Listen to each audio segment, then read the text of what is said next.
Now, back to Access Tech Live, the latest in tech and accessibility with Stephen Scott and Marc Aflalo. Welcome back to Access Tech Live. Now, we are following the Microsoft Surface event that is happening right now. There are rumors of a new Surface Pro and a new Surface laptop as well, possibly even a Surface Go, which is like a smaller version of that Surface Pro. Not rumors, Stephen, not rumors anymore. Well, okay, right. Give us an update then. Come on, breaking news. What's happening? But they've officially announced the Surface Pro 10 and the Surface Laptop 6 for businesses. The quick and dirty news is really all the updates are under the hood.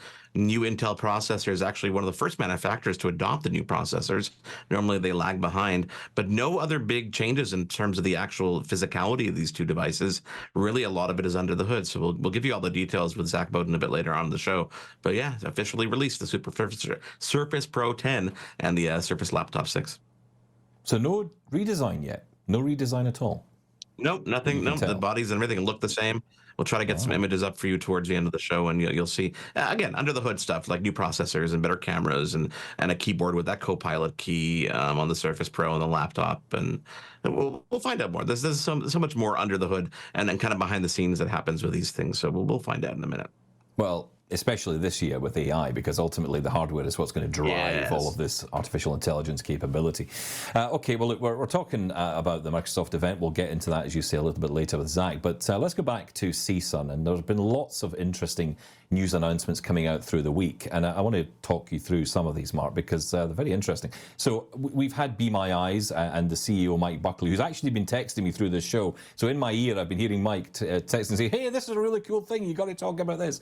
Lots of interesting stuff. He's very excitable, as our Mike. But he has been talking about a new feature that was announced at CSUN within the Be My Eyes app, which gives disabled people easier access to customer service phone numbers.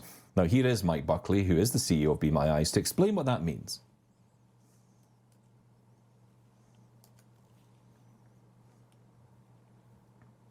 We are launching something we're calling Service Directory in the app. And I know you both know, and some of your listeners know, that we already have a customer service portal inside the app called Specialized Help that allows you to get to, 20 or 30, I think, companies and 10 or 15 blindness organizations very seamlessly at the touch of one button.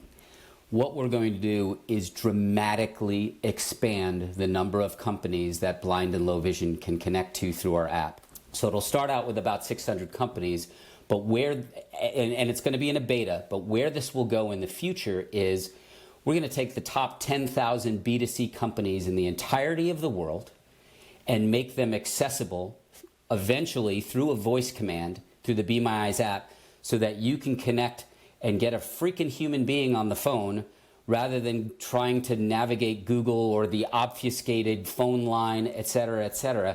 We want to become a quick, seamless, easy repository of all of your customer service needs globally. Okay, so that sounds good, but Stephen, really, at the end of the day, is it easier than just doing Google search? Well, that is a really great question, and it's one I actually put to Mike Buckley this week. Here's his response. Some companies have lines devoted to accessibility, but they're hard to find. Okay, I get it, but on the flip side, though, for companies, though, what's the benefit? I know it helps disabled people access customer support, but companies are pushing people to use their own online tools these days and connect with them more. So is there a benefit there through the app? Yeah, so it's interesting because this is exactly what my thinking was as well. What's the benefit to the company here? Because, they want everyone to be using chatbots. They want us all to be using live chat services, all that kind of stuff. And I think that's true. But of course, what's interesting is a lot of these companies already have these numbers available. They have these accessibility helplines.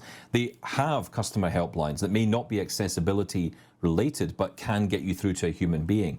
So they exist already. The problem is there's nowhere to find this information because they're trying to push online. They're trying to push everything online. I mean, how many times, and I remember once having a situation with an email when I could not get my email to work, and I think my internet was down, and I called up the company and they said, if you can't find the answer, go online. I'm like, I love to go online, but I have no internet at the moment. So that's the kind of issue people have. But of course, for blind and disabled people, it's accessing that information. You know, doing the Google search is one thing, but going through and trawling through all that information to get to the phone number, which is probably hidden on a website somewhere, can be challenging. So that is something which I hope this will certainly make a difference, you know, to many disabled people. And of course, that is the biggest challenge for a lot of disabled people. We just want to talk to someone. But you're right, the companies themselves need a reason to engage, and Mike explains that to us as well. I think too often companies in the accessibility space try to sell goods and services based on saying it's the right thing to do, right? Or there's a moral imperative. And by the way, that's true, right? But you know what gets companies to move? Money, ROI, right? And so the ROI argument that we're making to the marketplace is, look at our customers like Spotify, P&G, Unilever, Barilla Pasta, Google, Microsoft. Do you know what happened when we introduced video calls to Microsoft? Their call handling times went down by 50%. So they solved the consumer's problem in half the time. What happened as a result of that? Customer satisfaction went up. What happened as a result of that? The time that Microsoft spends paying their hourly agents went down, right? So saving you money, giving the customer better service. By the way, the agents like the calls better this way too with video. By the way, Google, same story. Call handling times were reduced 68%. That's real revenue, right? So we're not just making a moral and right thing to do argument, which is still important, by the way, but we're making a financial and ROI and customer satisfaction based argument. So I think it's going to be a more compelling argument in the marketplace, right? If you can get the accessibility team in the company and the bean counters nodding heads, we got a chance. He makes a point. Another product, Stephen, that was first seen at CES this year is Glidance. And Michael mentioned earlier, it's a mobility aid for people who are blind and partially sighted. Amos Miller is the CEO and founder of the project, and talked us through the design of this unusual device. It's basically if you think of, you can think of it as a robot that guides a blind person or provides them the same experience they would have using a guide dog or a sighted guide. And really the way it works is that you hold on to Glide's handle. The handle extends at a 45-degree in front of you to the ground, and there are two wheels on the ground. And the wheels steer. So the wheels, like the front of a car, they steer left and right. Yeah. So when you walk and you walk forward with a device, Glide can use its sensors and AI and cameras and everything to see the path in front of you and make determinations on the safe path to take, and then guide you on that path. I would not really compare it to a cane, because you don't hold it like a cane and you don't tap it like a cane, you don't move it around like a cane, you don't use it like a cane. If anything, the experience is more akin to that of working a dog. Yeah, see, Stephen, it seems a little bit unusual. I almost describe it as that little fake vacuum that we used to use as kids that had a bubble on the top, and as you moved it, the bubbles would pop up and down. And I'm not the first person to do that. I was talking to Tim, who's over at CSUN for us right now, getting some interviews, and he described it as the exact same thing because he saw it hands-on. So here's my question to you. Would you want to walk around town using basically a vacuum in front of you? Well, I'm walking around town right now with a stick with a gigantic ball at the end of it, which, you know, freaks people out sometimes.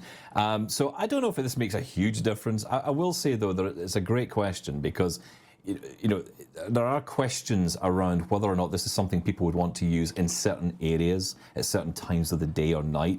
You know, would this draw attention to you? I mean, the cane and the dog can draw attention to people anyway. But there is a serious question about safety, right? Do we want to walk around with this?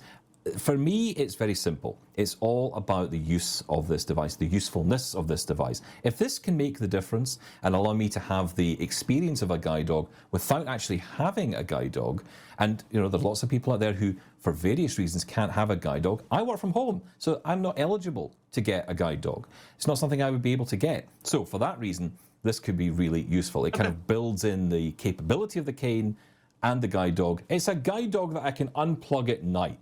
And that's okay to say that, because it's not an official dog. So that's okay. But look, it's all about getting those celebrity endorsements when it comes to launching something new. Now, we aren't sure if this particular celebrity will offer his, but he did get a chance to play earlier this year at CES. I'm talking about Stevie Wonder, who is already on scene at CSUN. I've been told he's there. Amos Miller told us about the experience of meeting him back in January. We were doing a couple of other demos, and all of a sudden my wife says, "Stevie Wonder is coming." And his entourage appears along the corridor, and we had this real surreal moment of Kyle Buzzard, who's our mechanical engineer, industrial designer, was running the demos. He introduced the device to Stevie, and it was one of those moments that you never expect. I don't know how to describe it. Everybody was at awe. There was a funny moment. What's the funniest thing with Glide? People, you walk with it in the demos, and people jump in front of it to see how it will react. So somebody did that to Stevie, and they were quickly whisked away by his security team. And then we had a nice conversation with him, and he gave a lot of great feedback about how important this kind of device is, and that he's a great ambassador for the community. He also brought some important questions around safety. Not only safety in terms of not falling or bumping into things, but safety in rough neighborhoods. Like walking as a blind person in a rough neighborhood can presents its own challenges, and how can a device like this help in those situations? So it was a very, very special moment. Oh, come on. It's got to be a special moment when Stevie Wonder shows up, Stephen. Okay, we're going to take a quick break. If I can speak, Microsoft's event is ongoing right now. Some cool announcements. Zach Bowden is the senior editor over at Windows Central, and he's going to join us next to break it all down. Stick around. There's more Access Tech Live to come. Get involved and have your say at Access Tech Live on social media. We'll be right back.